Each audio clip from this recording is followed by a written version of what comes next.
अतुल, आपसे भी मैं जान लेना चाहूंगी कि जो एग्जिट पोल्स हैं उसके आधार पर तो कुछ दलों में आज काफी ज्यादा खुशी का माहौल होगा। किसके चेहरे पर क्या लिखा नजर आ रहा है, अगर आप कुछ पढ़ पाए हो?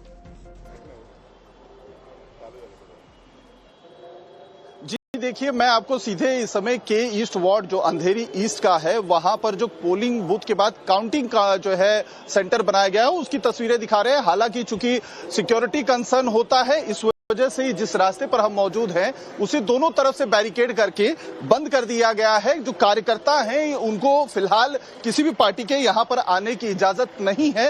नियम के मुताबिक पोलिंग एजेंट जो हर एक पार्टी के होते हैं रिप्रेजेंटेटिव के तौर पर अंदर मौजूद हैं और पुलिस खासी संख्या में यहां पर मौजूद है। सिक्योरिटी काफी ज्यादा टाइट करके रखी गई है क्योंकि इस बार का जो बीएमसी चुनाव है वो बेहद ही ज्यादा दिलचस्प होने वाला है क्योंकि कई सारी जो परिस्थितियां हैं वो बदली हैं। 20 साल बाद ठाकरे ब्रदर्स साथ में आए हैं और पहली बार दोनों साथ में मिलकर चुनाव लड़ रहे हैं। वहीं दूसरी तरफ महायुति में अजीत पवार अलग होके एक इंडिपेंडेंटली मुंबई में चुनाव लड़ रहे हैं। बाकी जगहों पर उनके अलग अलग समीकरण बने, जैसे पुणे में वो अपने चाचा के साथ आ चुके हैं, वहां पर भी बम्पर वोटिंग हुई है। वो वोटिंग की जो अभी एग्जैक्ट नंबर्स है वो चुनाव आयोग की तरफ से तो जारी नहीं किए गए हैं, लेकिन बीएमसी के जो टीम की तरफ से आंकड़े जारी किए गए हैं उनका एक्सपेक्टेशन करीबन 53% 53 से लेकर 55% के बीच में वोटिंग की बात कही जा रही है, जो एक बहुत हेल्दी नंबर है मुंबई के हवाले से अगर बात की जाए। और मुंबई में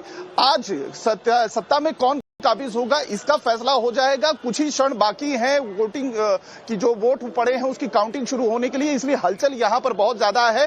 कार्यकर्ताओं में फिलहाल जिस तरीके के एग्जिट पोल आए हैं उसमें उत्साह तो है, लेकिन अभी फिलहाल चूंकि परिणाम आने बाकी है, काउंटिंग के बाद पता लगेगा कि कौन सही जो है जीता है, कौन हारा है। इसलिए कार्यकर्ता भी धीरे धीरे जो है बैरिकेड के पास पहुंचने शुरू हो गए हैं। आपको तस्वीरों में हम दिखा रहे हैं कि पूरा का पूरा जो रास्ता है काउंटिंग सेंटर के बाहर उसको पूरी तरीके से बंद करके रख दिया गया है। बीएमसी के अधिकारियों के साथ साथ पुलिस के जो आला अधिकारी हैं वो लगातार यहाँ पर जो एंट्रेंस एग्जिट है वहां पर जो उनकी जो कारवां है या हम कहें कि जो है उनके अधिकारियों का जो एक काफिला है वो लगातार आ रहा है जा रहा है ताकि किसी भी तरीके की कहीं कोई अप्रिय घटना ना हो, इस चीज को सुनिश्चित किया जा रहा है। बिल्कुल, तो नजर बनाए रखिएगा आप भी अतुल। देखिए तैयारियां शुरू हो चुकी हैं, ऐसे में आपसे हम चाहेंगे कि लोगों से भी आप बातचीत करें, लेकिन उससे पहले जरा अपडेट्स और कुछ पहुंचा देते हैं।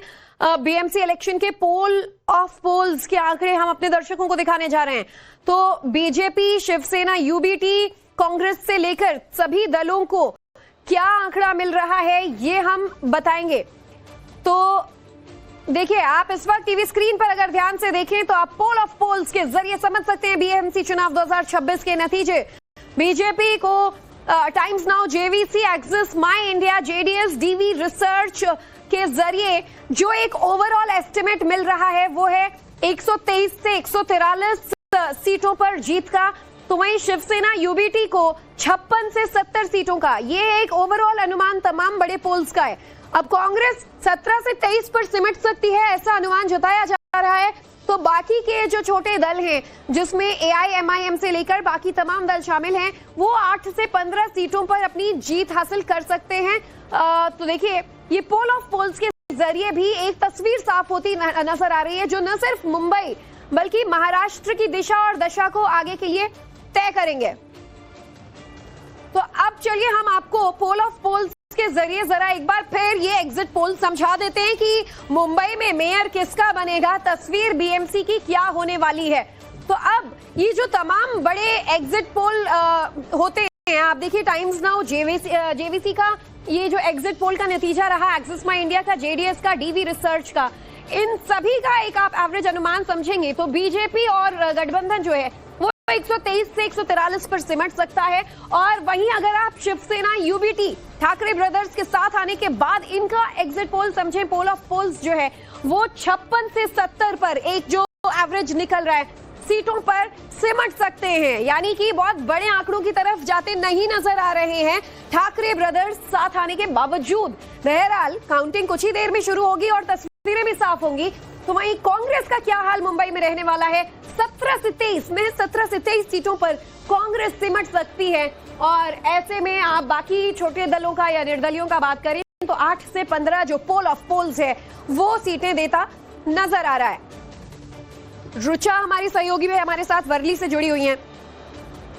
रुचा, जिस तरीके से इस बार बीएमसी चुनाव से पहले बयानबाजियों का दौर नेताओं का शुरू हुआ, कोई कहता है कि मराठी मेयर होगा, कोई कहता है हिंदू होगा, तो कोई बुरके वाली से लेकर बुरके वाले तक का जिक्र कर रहा था। लेकिन कल वोटिंग हुई, आप लोगों ने लोगों का नब्ज टटोला, लोग किस आधार पर मुंबई में अपना मेयर चुन रहे हैं?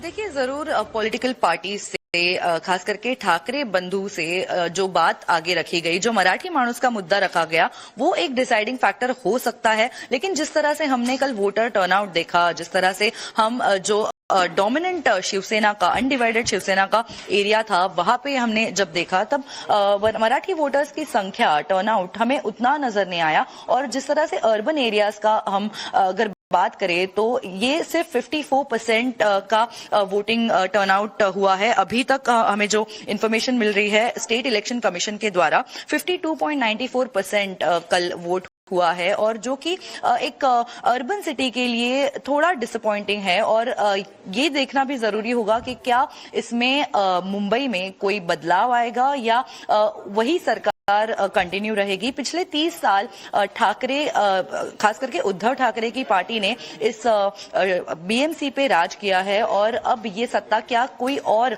ले जाएगा, वो भी देखना जरूरी होगा। मैं फिलहाल मौजूद हूँ वर्ली इंजीनियर्स हब में। ये दक्षिण मुंबई का एक काउंटिंग सेंटर है, जिसकी तस्वीरें मैं आपको दिखा रही हूँ। किस तरह से सब तैयारियां हो चुकी है, अब महज आधे घंटे का वक्त बचा है, और उसके लिए सारे polling agents state election commission के और जो पॉलिटिकल पार्टीज द्वारा पोलिंग एजेंट्स असाइन किए गए हैं, वो यहाँ पे मौजूद हो चुके हैं। और हम देख सकते हैं किस तरह से जो बॉक्सेस, सील्ड बॉक्सेस जिसमें ईवीएम मशीन्स है, वो लाई गई है। और इस बार हम हर एक वार्ड में सिर्फ 2 वार्ड का एट अ टाइम काउंटिंग देख पाएंगे। जो पहले एक ही वक्त सारे वार्ड्स का काउंटिंग होता था, वो इस बार नहीं होगा, इसलिए थोड़ा समय काउंटिंग को लग सकता है। लेकिन ये आज देखना बहुत जरूरी होगा कि क्या मुंबई सिटी के जो मुंबई का लोग हैं, वो क्या उन्हीं ठाकरे बंधुओं को जीत के लाते हैं, या फिर इसमें हम पैटर्न बदलते हुए देखेंगे। अगर बात करें हम नेक्स्ट जनरेशन की, जेन ज़ी, या फिर जो फर्स्ट टाइम वोटर था, उन्होंने डेवलपमेंट के मुद्दों पे फोकस किया है। जिस तरह से जो इंफ्रास्ट्रक्चरल और रियल एस्टेट डेवलपमेंट या फिर आईटी पार्क्स जो मुंबई में आ चुके हैं, उन चीजों पे फोकस्ड है यहाँ की जनरेशन जी। लेकिन अगर हम बात करें जो पुराने वोटर्स रहे हैं, जो कोर मराठी वोटर है मुंबई का, उनके द्वारा ये जानना जरूरी होगा कि क्या उन्होंने ठाकरे को एक और अपॉर्चुनिटी दी है, क्योंकि 20 साल के गैप के बाद राज और उद्धव ठाकरे का साथ आना, ये एक भावनिक मुद्दा था मराठी लोगों के लिए। कई सारी कंट्रोवर्शियल बातें हुई, मराठी मेयर से लेकर हिंदू मेयर ये तक, भावनाएं वोट पर हावी होती हैं, नतीजों में तब्दील होती है। इस पर भी रुचा हमारी नजर बनी रहेगी। अतुल का